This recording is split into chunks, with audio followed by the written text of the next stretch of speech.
Live in Nashville, Tennessee. You are listening to the Nashville Daily Podcast.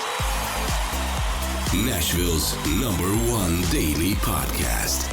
Brought to you by Think Nashville. Think Nashville. Think Brad. Think Brad. It's Nashville Daily Podcast. Good morning, Nashville, and welcome to the Nashville Daily Podcast. I am your host for today's episode. My name is Stuart Deming, and today's episode is brought to you by thinkbrad.com. If you're looking for real estate in Middle Tennessee, you need to contact Brad Reynolds, 615-856-3270. I was driving down my driveway, and I saw a house for sale across the street, and I called the wife, and I said, hey, how much is that house? And she told me the price, and I was like, oh, we're definitely not buying that one as a rental because it's way too expensive. Joining me today is a dear friend of mine, Nate Boyd, and you go by a.k.a. Clayton Corners on Instagram. Yeah, the alias. The alias. I think you are one of the individuals that's been on the podcast the most. I'm trying to think now. Is this 7 or 8? Well, I don't even know. 6? It's been a while. while. A number of them. But you have seen the full evolution of our podcast. Yeah. We have recorded in the most random places between you, Aaron, and I. We've recorded on a farm, I think twice. Yes. We recorded in an apartment complex at least once or twice. And now we're recording here in this video studio. I think we might have done one other one here when you guys first finished this. Oh, we did, yes. And even since then, like it's I come in today world. and there's the screens and the lights and the 3 cameras. I was like, wow, you guys just continue to step it up. Yeah, so you have seen the evolution of our show. So what are your thoughts, if you don't mind me asking? I love it. I mean, you're one of our first listeners, too, which is crazy to think about. I was all in right away. It's fun, you know, especially being a transplant, being from New York. Mm-hmm. I love this city. I love learning about what's going on. And there's a lot of things where, like, you know, I live in downtown now. I'm driving around and there's a building being knocked down and something being put up. And well, I saw that the other day. So do you remember where that purity plant was? Yes. So last week it was like a full building. Yeah. And then yesterday when I drove by, it was like half of the building was missing. Yeah. And that's going to be 3 or 4 skyscrapers now. Okay. Which and see, that's one of the things I love about this show is then I'm like, oh, now I know what's going on there. Yeah, yeah. So you moved downtown, but before this you were living in Murfreesboro, correct? Yeah, I did Murfreesboro for a bit, and then before that I lived in Antioch for about 6 years. Okay, so what's been your experience living in Antioch, then going to Murfreesboro, and then coming downtown? So I loved Antioch. For me, it was really cool to live in like such a diverse little community where, I mean, the food was great. There was a lot of authentic food. It still had that kind of diverse city feel to it, even though it was the suburbs, as opposed to, well, the other thing I liked about Antioch too is location to the city. You're outside the city, it was a little bit more reasonably priced, but I could hop on the highway and be in downtown in 12 minutes. That was the previously. Yeah, now that's true. It's now like 45 minutes it might to be an a little hour bit longer now. What are your thoughts on that huge $1 billion development called Century Farms in Antioch? I mean, I think it's really cool. It's fun to see the city just continuing to grow, and it's fun to see them not just keep plopping everything into downtown. Yeah. To see it start sprawling out a little bit. And like I said, I love the Antioch area. It's a lot of great local food there and things like that. So, what's one of your favorites? I like Fat Mo's. You ever done Fat Mo's? So I've done Fat Mo's, and I've had it 3 times. And so I don't really give an opinion on a restaurant unless I've had it 3 times. Okay. Because the servers could be having a bad day. Yeah. It could be a new hire. It could be, there's so many factors that go into the restaurant world. Every single time I went to Fat Mo's, it was so salty. Oh, really? Yeah. Every single burger I've ever had at Fat Mo's, I'm like, oh, this is terrible for my stomach. Much. Yeah, so too much. So I've never had a good experience at Fat Mo's. So tell me what your favorite experience was at Fat Mo's. Well, first of all, the first time I saw it, I was like, what is that? It's like a shack with a drive-through. You're like, is it a coffee shop? Yeah. You're not expecting it to be a burger restaurant. I love places like that where it's like hole in the wall. Most people don't even stop because, you know, it kind of looks run down. Mm-hmm. But the first time I went there, I got, I think, a burger and fries, but I got their milkshake. And they're actually hand making the milkshakes at that place. It's not a awesome. a milkshake machine. Yeah. So there's 2 guys in there, one at each window, and I don't know how they divvy up the work, but you hit the first window and there's one guy there, and then you pull around and there's another guy, and they're hand making milkshakes. I want to say they press their burgers. Okay. So they got those So it's like a nice smash flat, burger? Yeah. So for me, it's just kind of, I love that local kind of hole in the wall. Mm-hmm. Who knows I don't know how long they've been there. I think they're like a 25-year-old, 30-year-old business because they have like 7 or 8 locations throughout Nashville. Well, or they did. Yeah, I didn't realize that when I started going there too, because I know I've seen one in East Nashville now. East Nashville, there was one over on Lafayette. Okay. I can't remember who the other ones were. Are they all kind of that, just like a shack? Yep. Yeah. That's exactly what they are. I think they were trying to be like a local chain. Yeah. Maybe. I'm not really sure. Gotcha. I don't eat at Fat Mo's that often, so I don't know the story. So after Antioch, you moved down to Murfreesboro. Yep. And how long were you in Murfreesboro for? I would say about a year and a half. But Was it a way different experience than Antioch? Yes. I did not love Murfreesboro. I haven't met a lot of people that do. It's feels very chaotic. Yeah. In what sense? It's one of those, there's certain areas where it seems like it doesn't matter what time of the day you go there, there's traffic. Yeah, like Franklin. Yeah, and you're kind of like, how are there this many people on the road at 12 o'clock on a Wednesday afternoon? Mm-hmm. And Murfreesboro felt like that all the time. Mm-hmm. And again, expanding, growing, building, so there's always construction and road shut down, and we were kind of a little bit out of... It's the fastest growing city in North America. Is it? Yeah. I feel like I heard something similar to that. I hadn't heard that, but that's... I'm not surprised. It's also the direct center of Middle Tennessee. Oh, really? Yep. So Interesting. we talked about this probably like 100, 200 episodes ago. Maybe 400 episodes. I can't remember. It's over 1,000 episodes.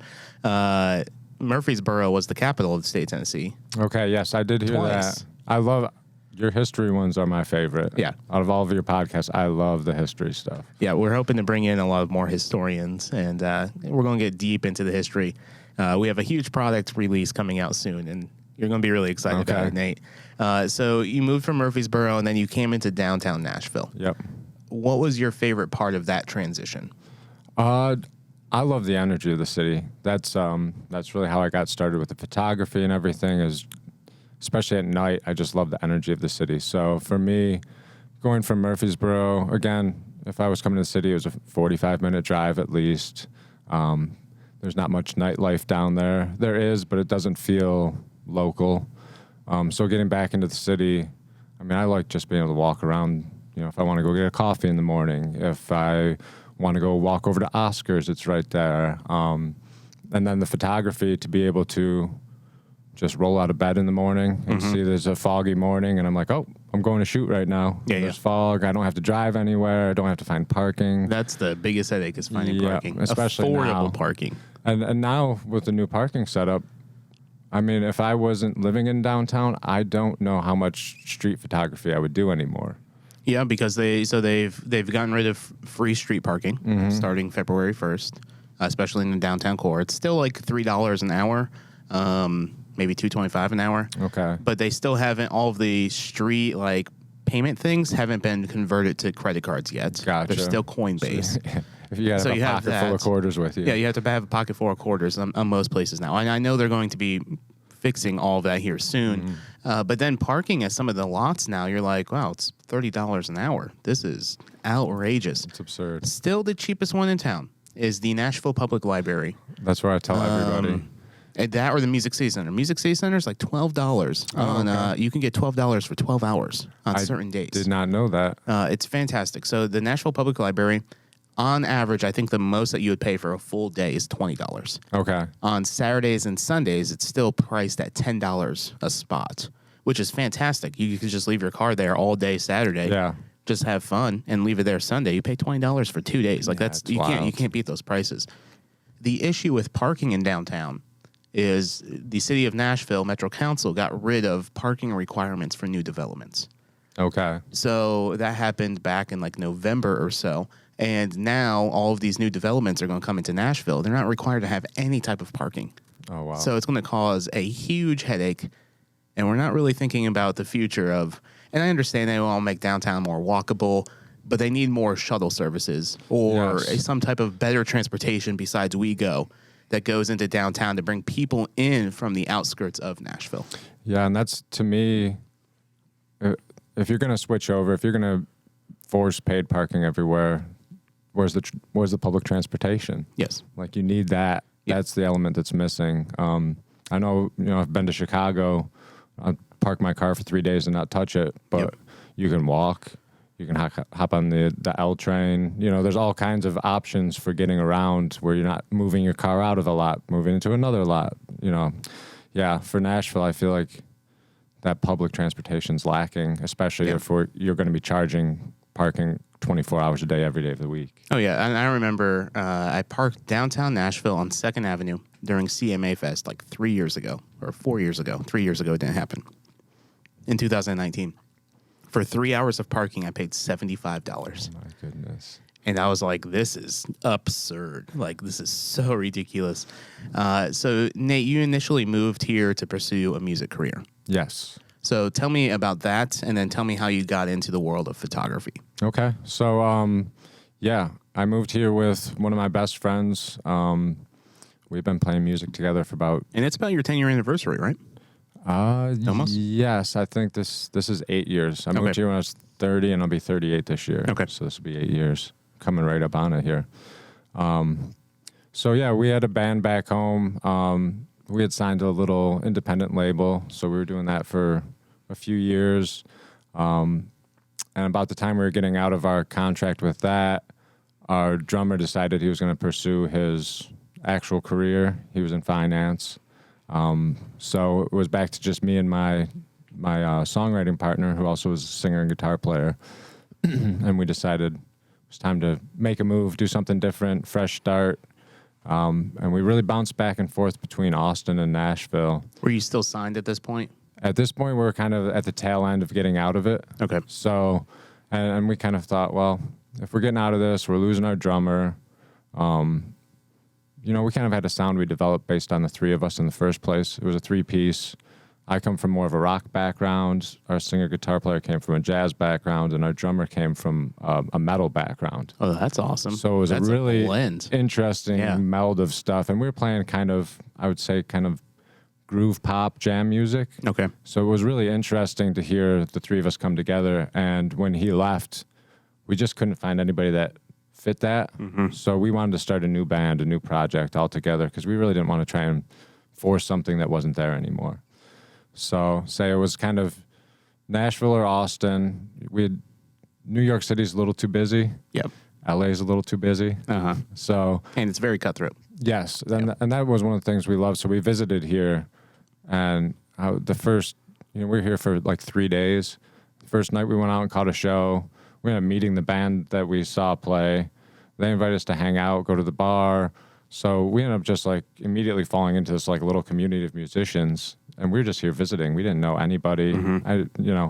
The next time I came back into town, the first night I went out, I went to a show and I ran into all of those people. Oh, that's awesome. And it was just it's Nashville. Yeah. That is just a Nashville experience. Yes. It's that small town, which where I'm from is a small town, small city. You run into people all the time. So I'm thinking, moving to the big city of Nashville, I'll never see anybody I know. And then to run into the only people you know in town the first night you moved here, it was just like, yeah, I loved it. It felt like such a community aspect.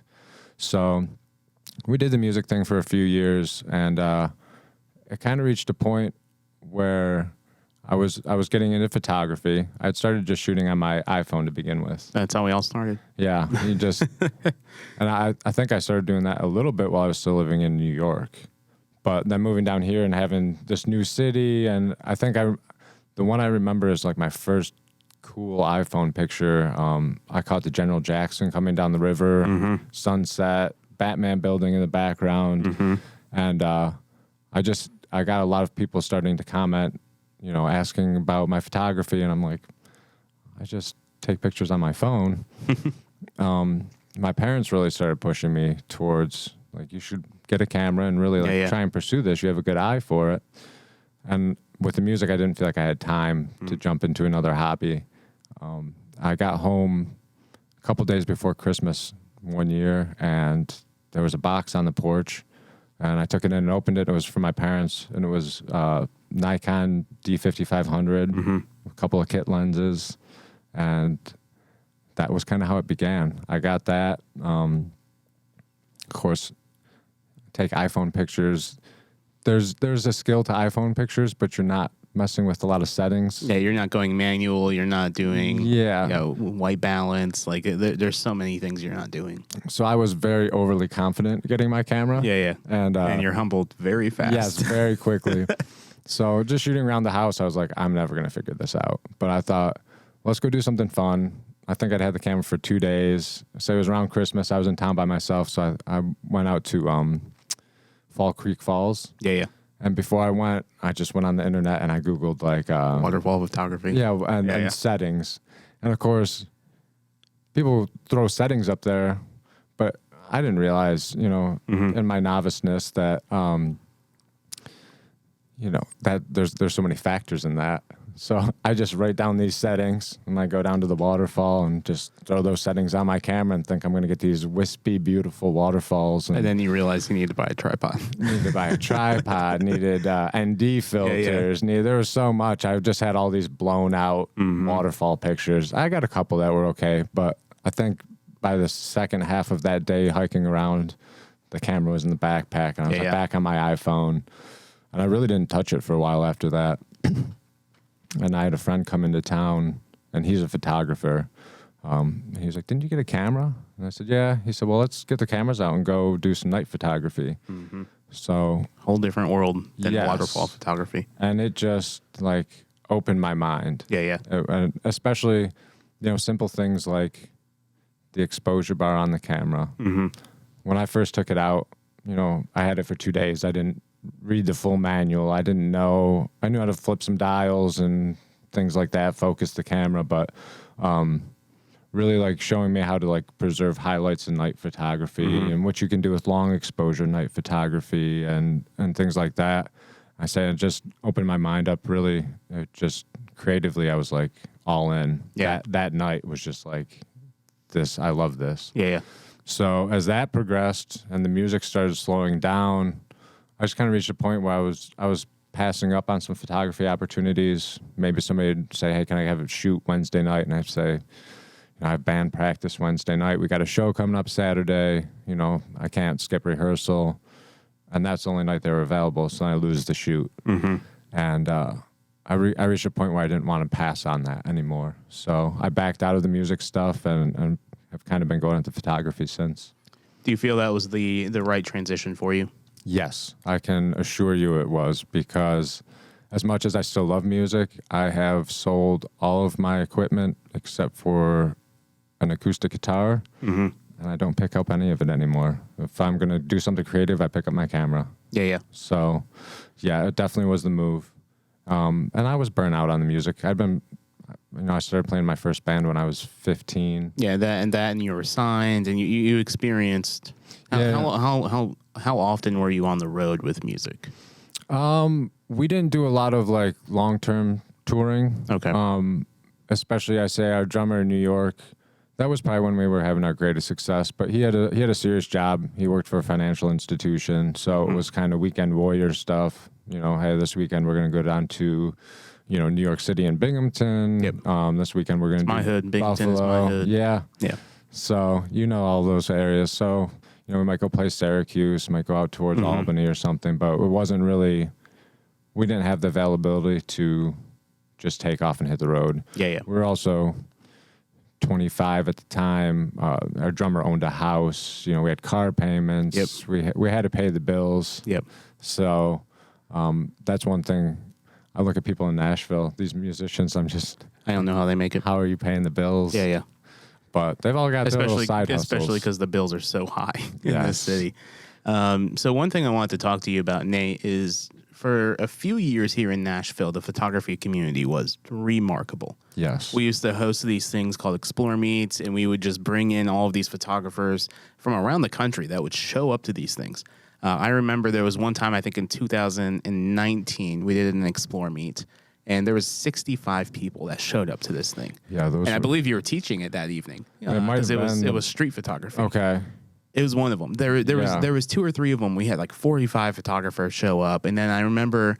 Did you ever go to the Donut Distillery one where we were learning about food photography? That one I missed because I think who was teaching that? Was it Andy Whiskey? No, so she was teaching the tailgate one that we had. Oh, okay. But we had another person teaching food photography for the donuts. That one had 25 people at it. Yeah. They shut down the restaurant for us, and we did these like food photos, and it's just a lot of fun. But like the photography community was really, really engaging. There was a lot of collaboration happening there. And then the pandemic happened. Yes. And it feels like everyone in that community moved out of town, or this community has become so cutthroat and so competitive that there's no collaboration happening. So what are your thoughts on the struggle of the photography community here in Nashville? Yeah, I don't know what exactly is leading to that, because I agree that there was a shift post-pandemic or during the pandemic and we would host stuff during the pandemic. Yeah. And I remember hosting the first one in June of 2020, and we still had 15 people show up. Yeah. And we drove 2 hours away from Nashville. Yeah, and you're still getting and then I remember, and I don't think you were at this one, but we did a photography meetup in Chattanooga. And we had 10 people from Nashville drive to Chattanooga for that one. Yeah. So, but now it's like you try doing it and like one person shows up. Yep. Yeah, I don't know. Obviously, the pandemic was a factor. I don't know how all that, what arms came out of that kind of were a factor in that. But I mean, yeah, one of my best friends left. That was my photography buddy. You guys were the yin to my yang. Yeah, you guys were running and gunning. We were all the time, always out, always doing something fun. I remember the Easter photo you did a few years ago. That's the first one that always pops into my head. And you have the carrot with the rabbit head, and you're on Broadway, and it was just incredible work. And it was just having people like that around. I mean, that one in particular was so much fun. I was at work one day, and they're getting rid of a bunny mascot outfit. Yeah, like do you still Easter have bunny. that mask? I don't know. I know it's not in my current apartment, but I do still have some stuff in storage at my old place in Murfreesboro. If we could find that, I have so many ideas. Yeah, I'll see if it's down there, because I know I still had it when I moved to Murfreesboro. I know it didn't make the move to downtown. Yeah. So it's either in storage or somebody tossed it along the way. If you can find it, we're going to go down to the Rabbit Hole VR in Franklin. Yes. And get some really cool stuff. Yes, that would be awesome. We thought about taking it out on Broadway that night when we were running around just to have fun with it, but we're half worried, one, you wouldn't make it down the street because people would want to take pictures. Yeah. And then you never know what drunk guy's going to try and rip your head off. And so, but yeah, I don't know. I look at people like that, and there's people I know that moved, that's the Nashville thing. Same with, it's a very transit city. Yeah. Yeah. People are here for 3 or 4 years, and then they move on. Yeah, it's a stepping stone for a lot of people, and then you also see people come back. You see musicians that go to LA, really get going, and then they come back here for their home base. So I think a lot of people moved. Obviously, financial issues during the pandemic. There's a lot of people I know that made just a life shift as far as, maybe photography was a hobby or a part-time thing. With the pandemic, they weren't doing as much of it. So. And it's hard. It's very hard. You have to find your own business. Yeah. And there's a business side of things that you have no idea, like insurance and all those stuff. Oh, yeah. And it's hard. So once you have your clientele, hopefully it's consistent enough that they're paying you. Yes. And that's tough. Again, and especially during the pandemic, I mean, businesses are shut down. Understandably, a lot of people weren't, especially at the beginning, weren't comfortable getting together to do a shoot. Yeah. I knew a lot of people, if they did a shoot, it was masks on, outdoor, and that was if they were doing something. I work a lot with musicians. Musicians weren't playing. They didn't have a lot to promote. So that was a major lull for me. Fortunately, I had a job to keep me going through that, so I didn't give up on the photography, but I think a lot of people, again, you saw leave just because there wasn't work to do at the time. And then the other thing I've noticed is there is an interesting competitiveness that has come out of this. Mm-hmm. And I don't know if that stems from kind of like a survival situation where now people are like, I got to get mine. And I don't care who I step on to get there. But or it could be all the people moving from New York City and LA that's causing that cultural shift. For sure. You get a lot of that too, where it's just it's a new environment. It's definitely shifted. And you feel that in the city altogether, not even just the photography community. But yeah, I used to be able to reach out. I mean, basically any photographer in Nashville that I was interested in, reach out and say, hey. Yeah, you could just DM them and like say, let's collab. Let's go shoot sometime. If they don't want to shoot, like just bounce questions off each other, or just, hey, what gear are you shooting on? Things like that. I don't get that anymore. Yeah. I just, I can think of, I won't name any names, but I can think of a few people in particular where, I liked their work. I liked what they were doing. And I messaged, said, hey, I really like what you're doing. You get like a thanks. Yeah. I said, oh, well, if you ever want to get out and just, roam around and shoot a little bit, okay. Yeah, it's very annoying. So what are your thoughts on how Nashville is developing over the years that you've been here? It's fun to see it grow. It's always fun to see your city grow because it means that there's a lot of good stuff going on there. The thing I think that bums me out the most is to see a creative city that seems to be going a different direction because it's growing. You're losing places like Exeter, Third and Lindsley, and then we're going to put up apartment complexes that musicians, photographers, other artists can't afford to live in. Yeah. I was talking to a musician recently.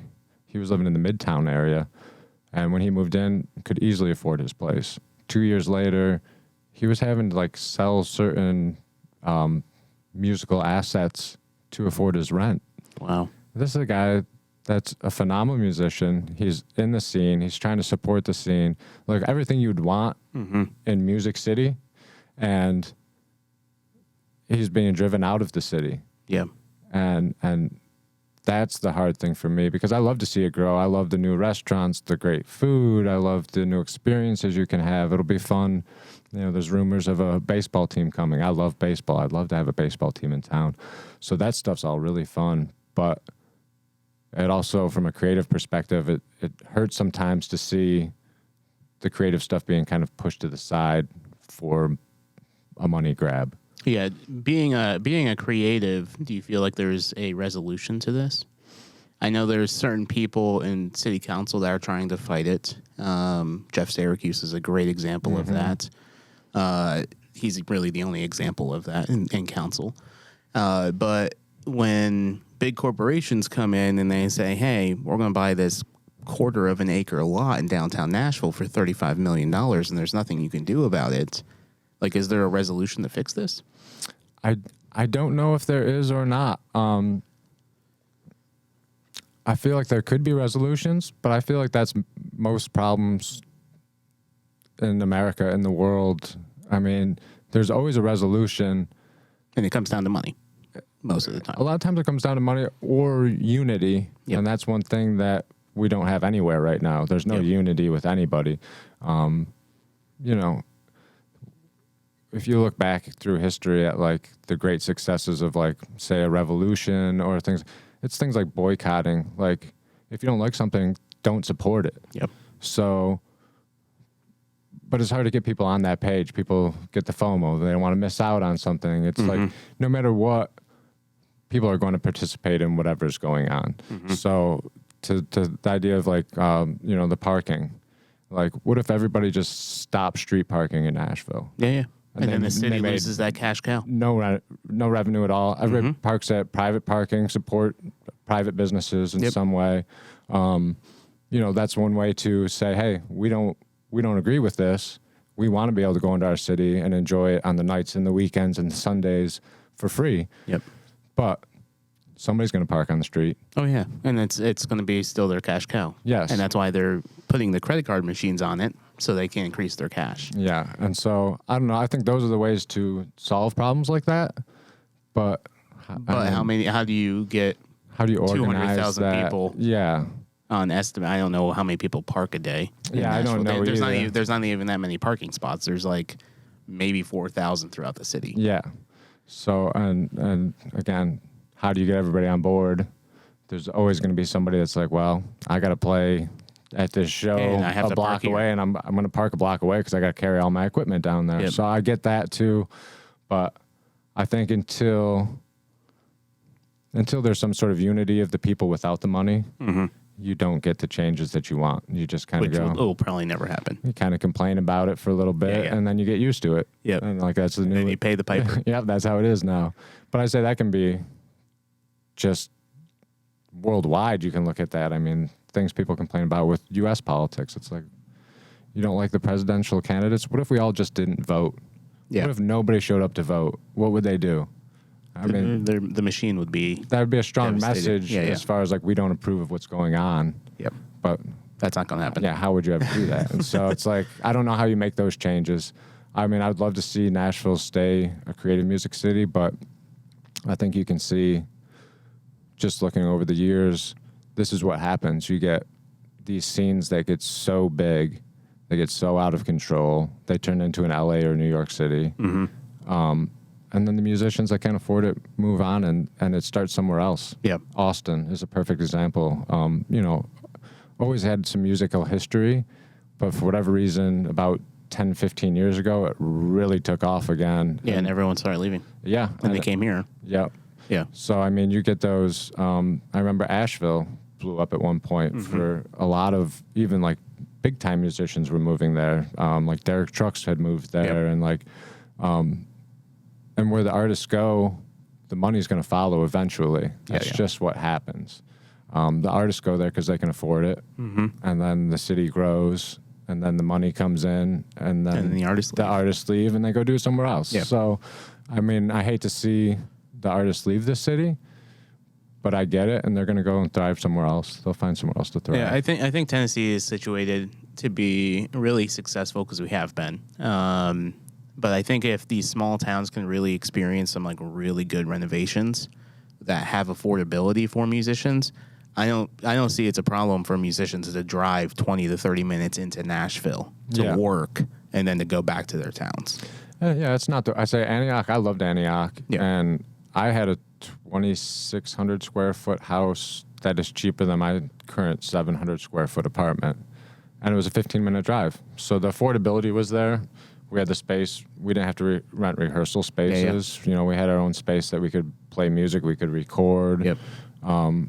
So there is that option of being outside the city, but I also understand the lure of being like close to the city, right there. Yeah. Where you can walk to a show, where and a lot of people like to go out to the show and have a couple drinks, and they don't want to drink and drive back to Murfreesboro or Antioch, and if they can live in East Nashville and Uber somewhere, it's so much more convenient. Yep. Living downtown, what's your go-to coffee shop right now?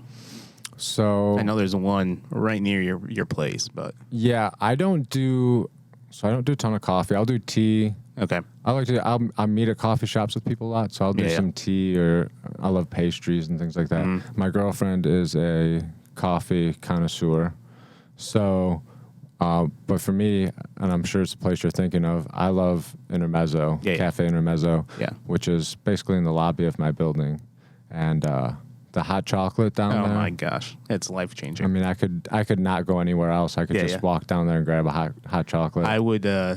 I lost 40 pounds over the last few months. Did you? Yeah, and I would gain back that 40 pounds within like a day. For Intermezzo? For living right above Intermezzo. Yeah, I mean, we go down there sometimes and just... Have they introduced like a membership yet for like the building or for like locals downtown? So there's nothing with like Intermezzo, the diners right there. They're missing out on such a big opportunity to get consistent business. And I told this to them when we were advocating for them. Okay. Yeah. Yeah, even some sort of, 10, 15% discount if you live in the building or something. At least enough to cover your taxes. The interesting thing with our building, which again comes back to the changing environment of Nashville, when we moved in, it was residential. Okay. And we knew that this was happening, but 2 weeks after we moved in, and they started converting to hotel. Oh. So our building is currently like 50% hotel, 50% residential. That's annoying. So is it the same, like, for example, if you're on like the 13th floor, is it all of the units on the 13th floor as a hotel, or is it? It seems to residential. I don't know for sure how it's all laid out, but it seems to be residential's top floors. Okay, which and makes then sense. Hotel is lower floors. Now, I think they are making some changes. I just met a guy, I think he lived on the 31st floor, and he said he's getting ready to re-sign his lease, but they're making him move down a couple floors. That's annoying. Which I'm sure is like, well, we can get a premium to. Yeah, we can charge $500 a night for this. Do a hotel room. Yep. Interesting. So, and they might be trying to push people out altogether and convert to hotel. I love it, so I'm not trying to talk bad about them. Yep. But I do know I looked up what our lease will be if we renew, and in the last 5 months, it's gone up $400 a month. That's insane. So I looked the other day because we still have 7 months, but just kind of get an idea like, hey, what's available? Do we need to move to another part of town? Do we need to live in another building? Yeah. And since we moved in, if I were to sign the lease for the same apartment today, it's $400 more. That's insane. It's wild. So again, are they trying to push people out? I don't know. Probably. But I know that they can get a lot more money renting it to tourists. Yep. A block and a half off of Broadway. Oh, yeah. And I think the initial design for that building was to be half hotel, half residential. If I remember correctly, it's been about 7 or 8 years since I've looked that up. Because the building's only 6 years old, 7 years old. Somewhere around there. Yeah, it's been a while since I've looked that up. Nate, you also work at Lucky Lead Farms, but we're going to save that conversation for another time. Okay. It's always a pleasure to have you on the show. And where could people follow you on social media? The best place is at Clayton Corners on Instagram, and then I haven't been doing as much of that stuff. I've been really focused on my work with musicians. So the place to check that out would be at cc.ports with a Z, and that's primarily where you'll find my work right now.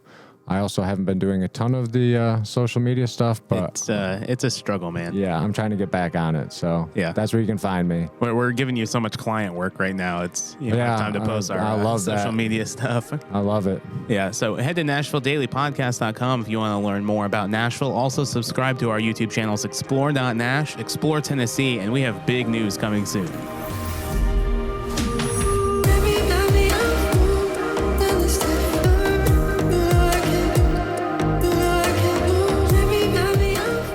Thank you for listening to the Nashville Daily Podcast. If you want to learn more, head to NashvilleDailyPodcast.com. You can also follow us on social media at Explore.Nash on Instagram, Nashville Daily Podcast on YouTube, and Explore.Nash on YouTube as well. The Nashville Daily Podcast is an Explore LLC production, copyright 2023.